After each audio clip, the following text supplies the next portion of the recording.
On the show, in Wheelspin, we pit the recently launched Datsun GO against the Hyundai Eon. In Wheelspin, we ride the Ducati Diavel. We take a close look at the soon-to-be launched Honda Mobilio and the Audi A3.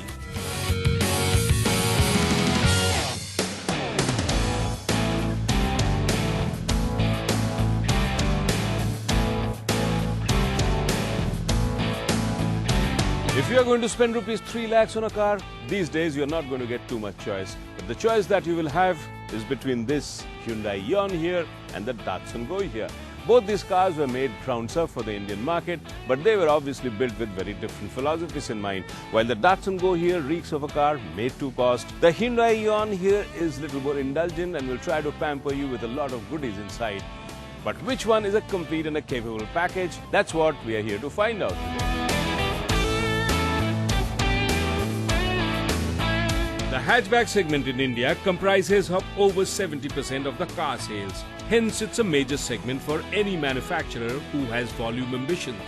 Both the market leader Maruti and Hyundai have a major presence in this segment with numerous products, and for this they are rewarded with a large slice of the market share. Recently, however, it is a revived Datsun, which is a part of the larger Renault-Nissan alliance, which has entered this segment with a small entry-level hatch called the Datsun GO, which in terms of pricing is pitted against the Hyundai Eon, which is the smallest car from the Hyundai stable.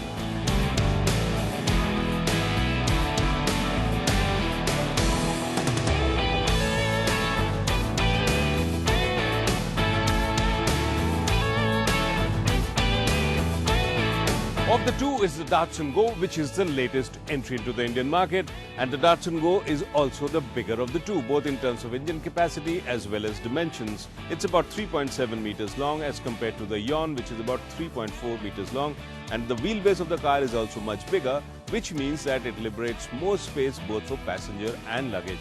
But now let me step inside and see what really the Datsun GO interiors are made of. Get into the Datsun here and you're impressed with the amount of space. Between the two cars, this is clearly the winner as far as space goes. It has plenty of cabin space as well as luggage space. But what it really lacks is some basic features and build quality. It doesn't even have a proper glove box. The outside rearview mirrors don't have adjustments. The instrumentation is very basic. There is no power switch for the passenger window. I think all this takes away something from this car. Add to this square ergonomics with the handbrake lever being placed in the center, which keeps on fouling up with your knee. While driving this car, I can't stop getting the feeling that I have been somewhat shortchanged.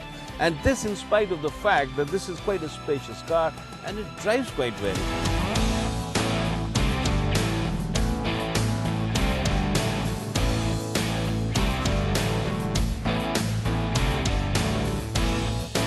The interiors of the Eon is exactly what you'd expect from one of the smallest car in the Indian market, cramped.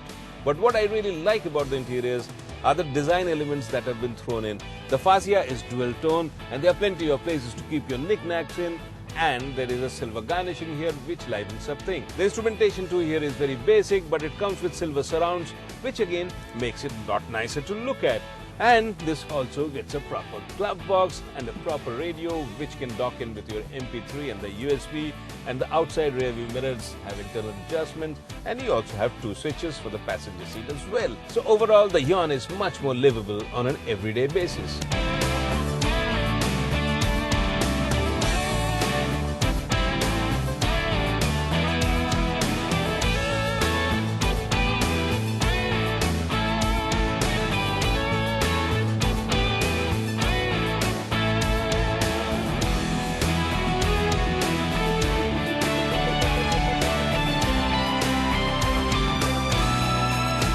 In terms of space, the Datsun GO might have an advantage, but there are many consumers who might not be only looking for space, but also a bit of styling and design flair which add to the aesthetics. And Hyundai is well known for packaging in a large number of features at a reasonable cost, and the Eon too is no different.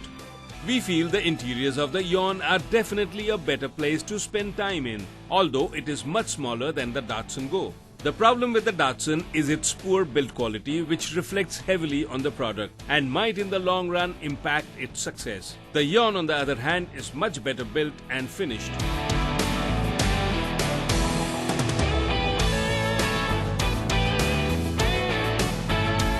Eon is powered by a 814cc 3-cylinder engine which churns out a modest 55 bhp and about 74 Newton meters of torque. Well, it's not the kind of a power which will get you from 0 to 0 in the fastest time, but then a small car is not supposed to do that either.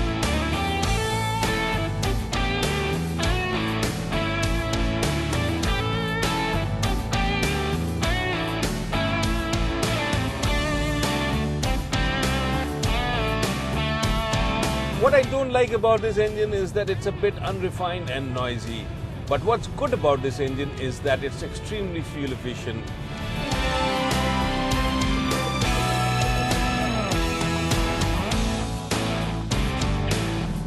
At ARI certified mileage of over 21 kilometers, this is one of the most frugal units in the Indian market today. And as a small car, this is what you're looking for. Economy is more important than going fast, and this is what the Eon does very well.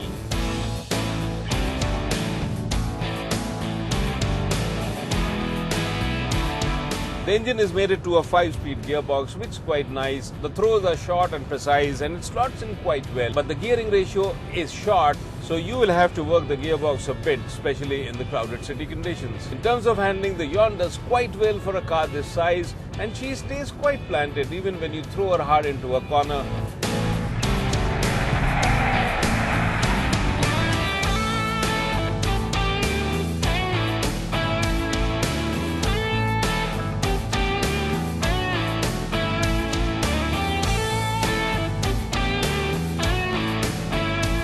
The Datsun is powered by a 1198cc engine which churns out about 68 brake horsepower and about 104 Newton meters of torque. This is a very tried and tested unit as it does duty on the Micra and the Renault Pulse. The biggest strength of the Datsun GO is the drivability of this car. The engine is really smooth and refined. It's mated to a gearbox which is easy to shift and very precise. And in terms of fuel efficiency, it gives over 20 kilometers according to ARI. And for a car in this bracket, that's really good.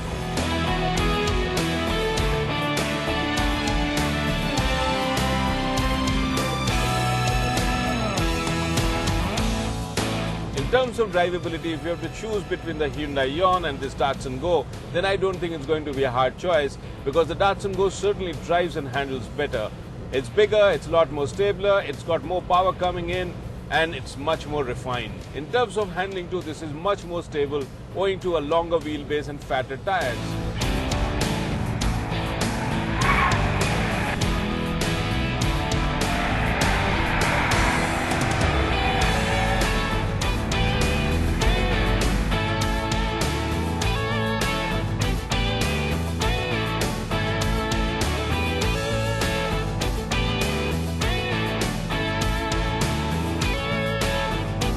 The Datsun GO definitely has the advantage of a bigger and much smoother engine, and the steering response too is much sharper. While as in the Eon, the electric power steering feels lumpy and without much feedback, and at initial speeds, it seems quite hard too. But in this segment, it is the fuel economy rate which is very important for consumers, and in this, there is not much significant difference, with the Eon only marginally ahead. So from the driving point of view, it is clearly the Datsun GO which is our choice.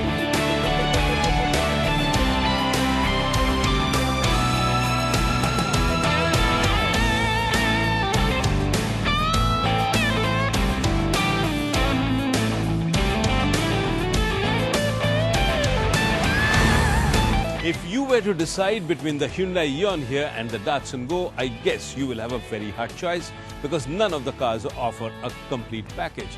While the Hyundai Eon here is certainly the most stylish of the two and it does offer a lot many more features than the GO here, but in terms of drivability, it is the Datsun GO which clearly emerges as a winner. In terms of space too, the Eon is somewhat cramped. The Datsun GO, on the other hand, has tons of space, it's very drivable, the engine is refined, the gearbox feels good, but what it lacks is features. It's really feature-starved and the build quality is just not up to the standard. So you have to decide on the basis of whether you want space versus a more stylish car because in terms of pricing, they are pretty much the same. But what goes to the advantage of Hyundai Eon here is the fact that Hyundai does have a large sales and service network, which means service is easier to come by and obviously the parts should also be much cheaper.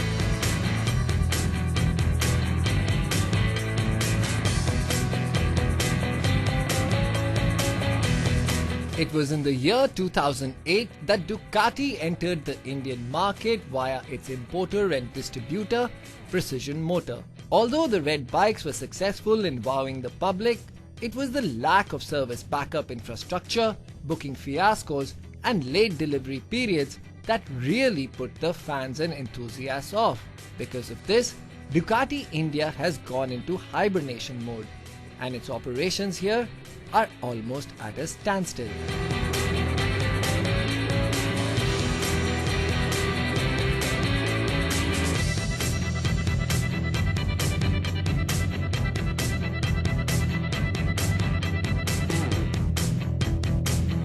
But for now, let's just focus on one of the finest machines available from the Italian stable, the Diavel.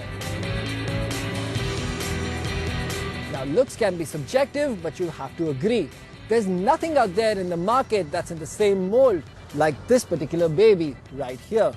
With the engine literally oozing out of its bright red trellis frame, this particular machine looks like it's been on steroids, and a lot of them.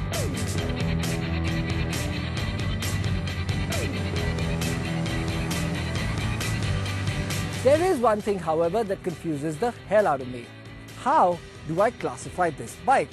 I mean, is it an out-and-out sports bike, or a naked street fighter, or even a cruiser that's designed for the long open roads? I think it's all of those things rolled into one. Raised and wide handlebars, a low comfortable step seat, and a fuel tank perched high on its trellis frame, the Diavel has signs of being a comfortable tourer.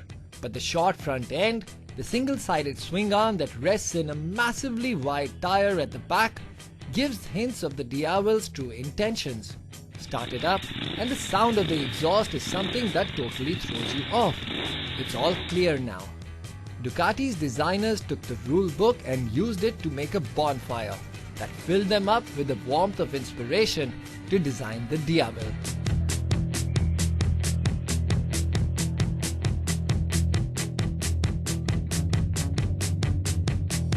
The Diavel is also one more thing. Like all Italian masterpieces, this Ducati is expensive.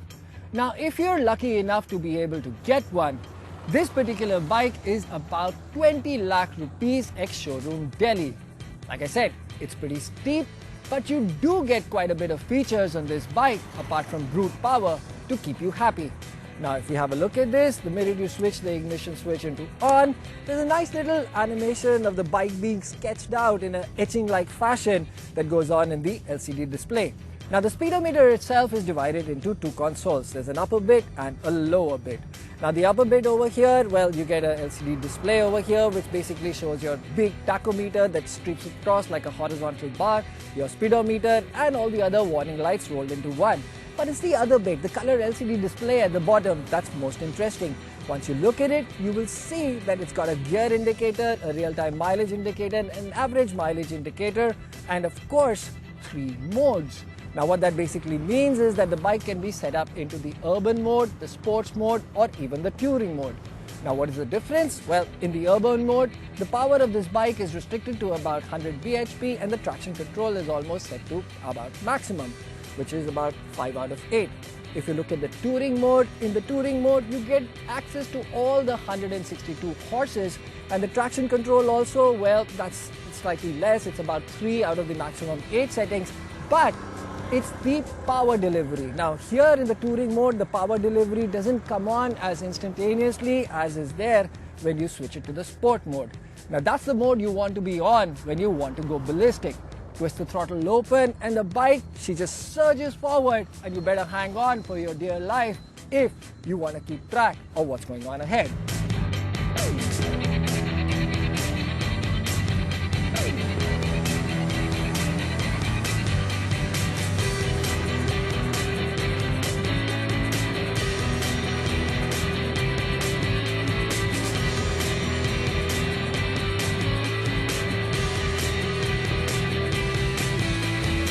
On the road is where the Diavel shows its true colors. With an upright seating positions, wide pullback handlebars, and a perfectly recessed fuel tank, The rider's saddle is a comfortable place to be. Twist the drive-by via throttle open and the fun begins. It's easy to maneuver in everyday traffic and the shocks are generously endowed to absorb the bumps.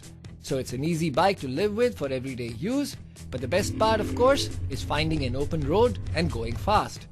Leaning into corners is easy, and in spite of its daunting looks, the Diavel is a friendly corner carver. Now we know going fast is a piece of cake, but you know what? Going slow is also easy. Slow speeds in high gears is possible, and she moves along quite nicely. And if the need for speed overtakes you, it's convenient to drop a gear or two, and soon you'll be riding with the wind.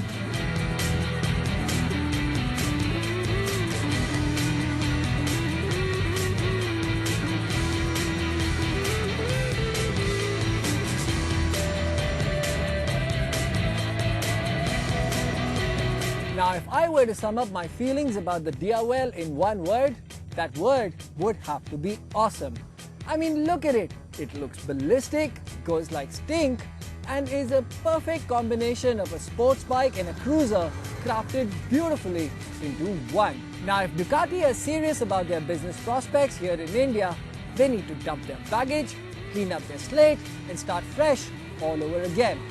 I, for one, am eagerly waiting for that particular day, and I know I am not alone.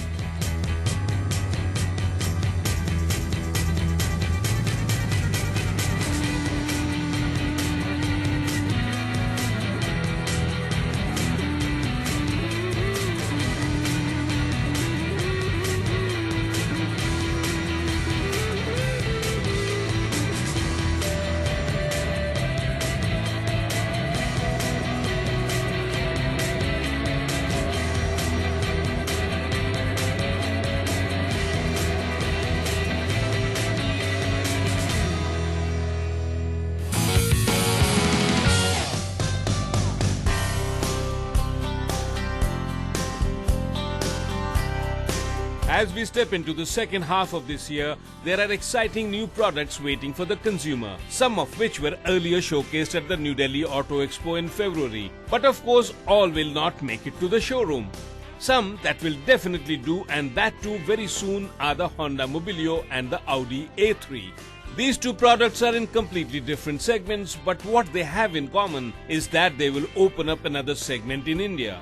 In India, the MPV segment has always been rather nascent, with only the Toyota Innova at the top end commanding a huge presence and an equally hefty price tag, while at the bottom of the market is the Maruti Ertiga, which is substantially smaller than the Innova. And then there are virtual non-starters like the Nissan Evalia, which failed to attract too many takers. It is the gap between the Toyota Innova and the Maruti Ertiga that Honda is sure to target with the Mobilio.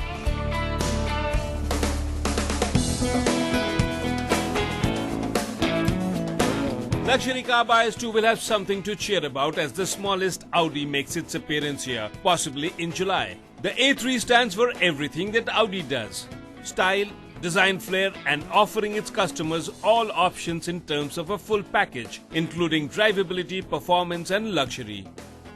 The A3 will be positioned below the existing A4 and in true Audi tradition looks extremely stylish and well made. For many buyers who aspire to own a luxury car but the price has been prohibitive, will now possibly have an option of owning a true luxury marquee, but one that's slightly more affordable. The Audi A3 would be available in both diesel and petrol engine options, and initially Audi is expected to bring in only the hardtop 4-door variant, but may later consider the convertible coupe too.